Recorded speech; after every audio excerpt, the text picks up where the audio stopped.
I'm Michael Grubb. I'm a co-founder of Jubilee Games and Coffee, along with the other two attractive people here on this couch. They're actually here tonight if you want to try to find them. Cameron Puckett there on your left, and then Haley Kennedy in the middle. We are Jubilee Games and Coffee. We run a pop-up shop. A pop-up shop, those are just three cute little words that basically mean we're a parasite. We just basically have a business model in which we move into pre-existing business locations and then use their space. For what? Well, games and coffee. What does that look like? We bring in a library of board games.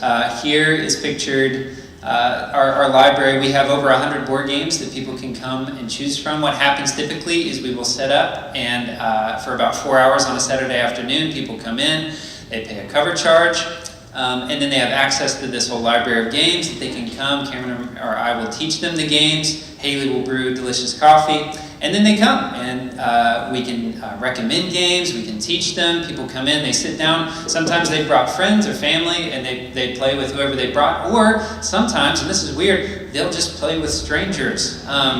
Sometimes they'll play with me, which is even scarier.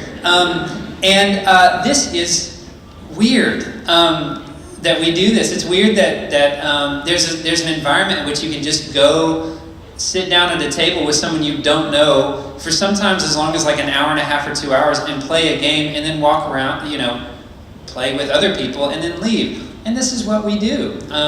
We've done this since about May of 2017. And since then we've reached hundreds of people. We've noticed a sort of huge surge of interest in what we do. People are very interested in apparently paying money to come play board games. And so I want to kind of explore that. Since we're pretty young, I don't have a lot of sort of business practice to talk about.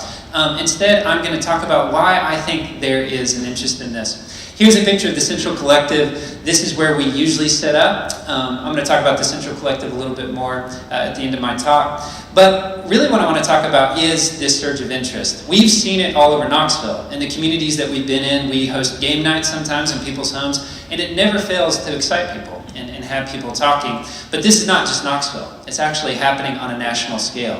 In 2013, $1.36 billion were done in board game sales. Now, that seems a lot because it's like, well, it's like Monopoly. We'll talk about other board games in a second. But by 2016, that number had risen to $1.95 billion. That's almost $2 billion. And if you're doing the math at home, that's a 43% increase in one industry over 4 years. The numbers are not in for 2017 yet, but it's anticipated they're right on track with that trend. And why is this happening? What is happening in the last four or 5 years with the board game industry? Some people are calling it like the golden age of board games or the board game renaissance. Let me introduce you to Celestia, this pretty little lady here. Celestia is a pretty light, quick board game. You can play it in about 30 minutes. And I'm just going to take a second and explain how Celestia works. Has anybody ever played Celestia? It's okay. Nerds? Okay, so what happens in Celestia is that everybody's on the same crew on a boat.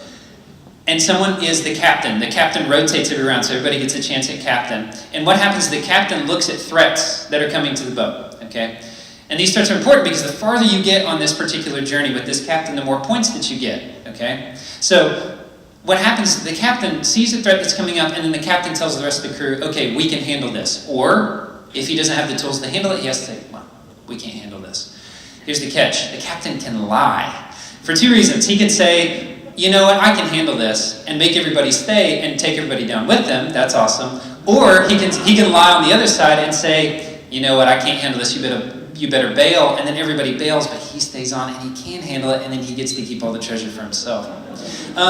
This is just an example of one of the new board games that's kind of around right now.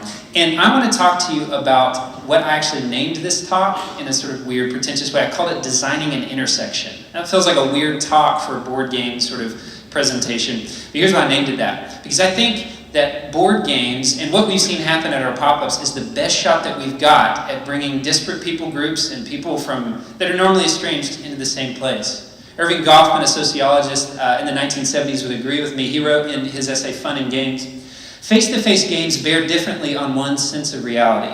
There seems to be no agent more effective than another person in shriveling up the reality in which one is lodged. How does that happen? How does that happen? Well, I think games do some unique things, right? And this is, you already kind of know this because the last professional development retreat you went on a low ropes course, you played some dumb game, right? So we already kind of know this in our cultural consciousness. But what games do is they basically say, okay, here's your reality, here's what you're used to, right?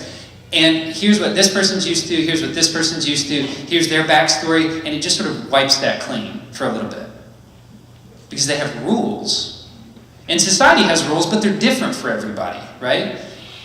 The more that we talk about social justice and the more that we explore these terms like intersectionality and stuff like that, the more that we have to come to terms with the fact that it's hard. It's really hard to get people on the same page. And games are this perfect environment where everybody sort of gets embarrassed and you yell at each other and laugh for a little bit.